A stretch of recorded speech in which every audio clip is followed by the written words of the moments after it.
talked about this concept before with athletes here at the Dirty Table, particularly Tom Brady. You either die a hero or you live long enough to see yourself become the villain. Now, my take on his story is out there on YouTube. You can go and look through our profile videos now to get my take on Tom Brady and his move to the Tampa Bay Buccaneers. But I don't believe that he is a villain. Of course, some will disagree. Cough, cough, Barny. Now, what about a villain who is looking to redeem himself? Now, I don't particularly associate villainy with this person, but some people do in regards to his popularity and such. I would consider Cam Newton becoming a Patriot this past offseason to follow that storyline to some degree. He had certainly gained a rep for being a bit more theatrical than most quarterbacks, being a bit of a talker, and for one season, he could back that up. He made it to Super Bowl 50. Had a fantastic offense, just came up against some rough defensive players that knew how to shake him. After that big game, his body failed him after many more of an injury, just not the same QB that he was previously. And unfortunately, he was let go by his team after a few years, with practically little fanfare ultimately. And it took months for him to be signed by the New England Patriots. We were his only option. Here's a guy who was looking for his redemption, for his big comeback for the whole world to see. So what happens if that redemption fails? Now, to compare here with other heroes and villains, I think of Doc Ock when he took over Peter Parker's body in the comic books, becoming the superior Spider-Man. Tried to be good for a while, and ultimately it kind of fell through. I also think of Catwoman, who often toes the line between good and evil, between her wanting to commit to her love to Batman, but also just wanting to steal a shiny diamond, basically. I even think of Dr. Doom, who tried to replace Tony Stark as Iron Man when Tony had disappeared from the main line of comic books. And I think a lot of that happened with Cam Newton this past season for the Patriots. I just don't think he could overcome his physical demons. He's certainly a wonderful teammate and absolutely been respectful to the media, and he's been a joy to watch. But there was many a time where he unfortunately just couldn't even throw the football anymore.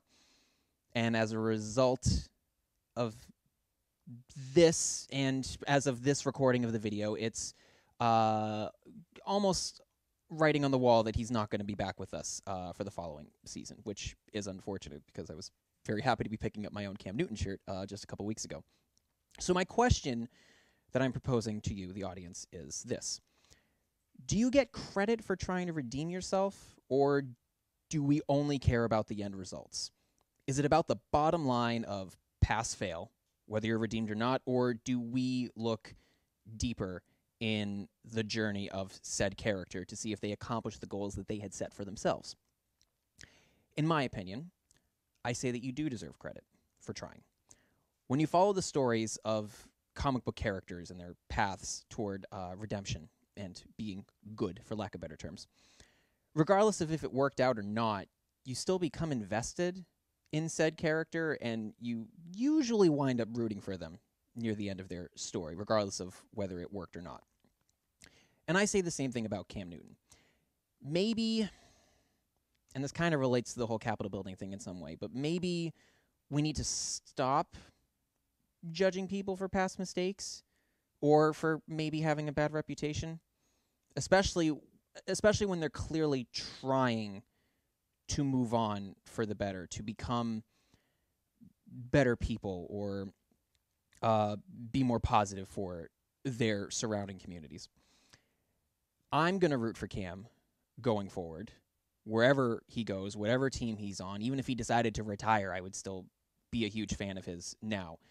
And kind of as a New Year's resolution to some way, I mean, I don't want to set that up for myself and then completely tank on it, but I would like to at least try to do my best to give everyone a fair shake when they're deliberately looking for a reset.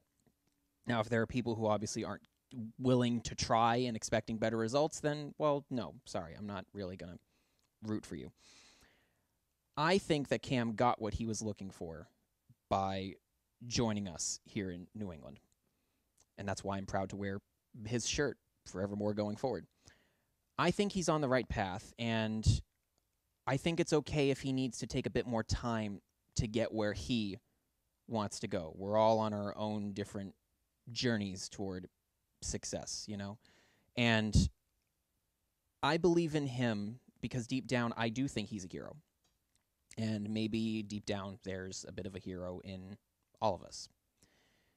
Sometimes we just need that extra push to go towards the reset button and maybe look at ourselves in the mirror and ask, can I do better? Can I be better? And I think a lot of that with Cam looking to go from the anti-hero role that he was to becoming more of a hero, I see maybe somewhat more of an opposite with Tom Brady going from hero of New England to a bit of an anti-hero by joining the Buccaneers. And maybe these two pieces can kind of tell an overall story between two quarterbacks.